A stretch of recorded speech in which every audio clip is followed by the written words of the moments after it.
రొయ్యలు పచ్చడి పెట్టుకుంటున్నాం ఇంట్లోకి మేము. మీకు ఫస్ట్ రొయ్యలు ఇలాగ బాయిల్ చేసేసుకుని అట్లా ఇలాగ ఫ్రై చేయండి. ఫస్ట్ బాయిల్ చేసుకోవాలి. అలా బాయిల్ చేసి తర్వాత దాన్ని మళ్ళీ ఆయిల్లో ఫ్రై చేయాలి.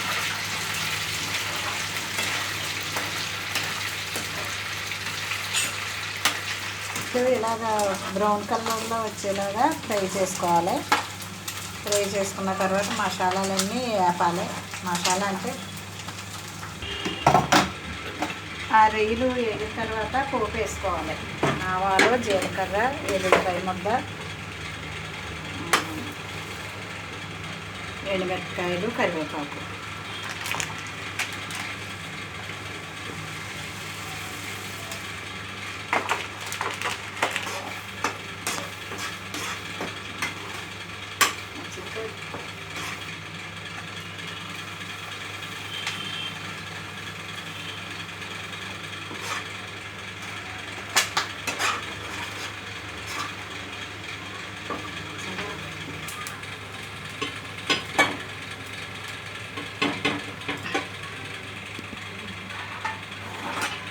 ఈ పోపులన్నీ ఆవాలు, జీలకర్ర, కరివేపాకు, కొంచెం ఎల్లుల్లిపాయ ముద్ద అది పోపు వేసుకుని రొయ్యలు వేసేయాలి.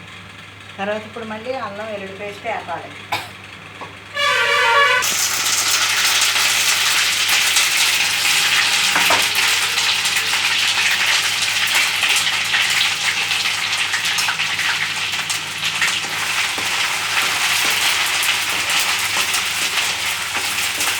సాల్ట్,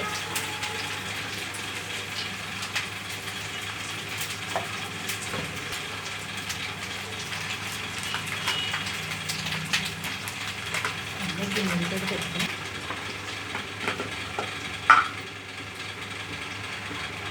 మసాలా కూడా వేసేటప్పుడు దాంట్లో ఏమేమి వేస్తామో చెప్తాను. గరం మసాలా,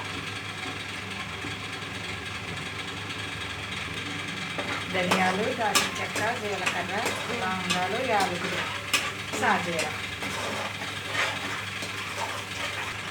ఇంకో ప్యాకెట్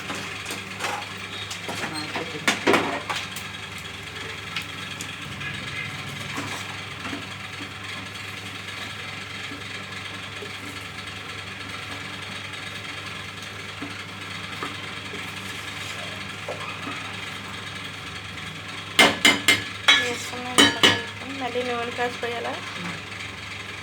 ఇది సరిపడా నూనె కాసేసి పోసేయడమే అంతే. ఇలా ఆయిల్ కొంచెం వేడి చేసుకోవాలి, మరగాలి. మరిగిన ఆయిల్ చల్లారినాక అప్పుడు మళ్ళీ ఆ రొయ్యల్లో ఈ ఆయిల్ పోసేయాలి. పోసేసి ఫ్రిడ్జ్లో ఉంచుకుంటే 2 నెలలు 3 నెలలైనా బాగుంటుంది. బయట ఉంచుకుంటే తక్కువ పెట్టుకోవాలి. కొంచెం కొంచెం తీసుకుని బయట ఉంచుకోవాలి.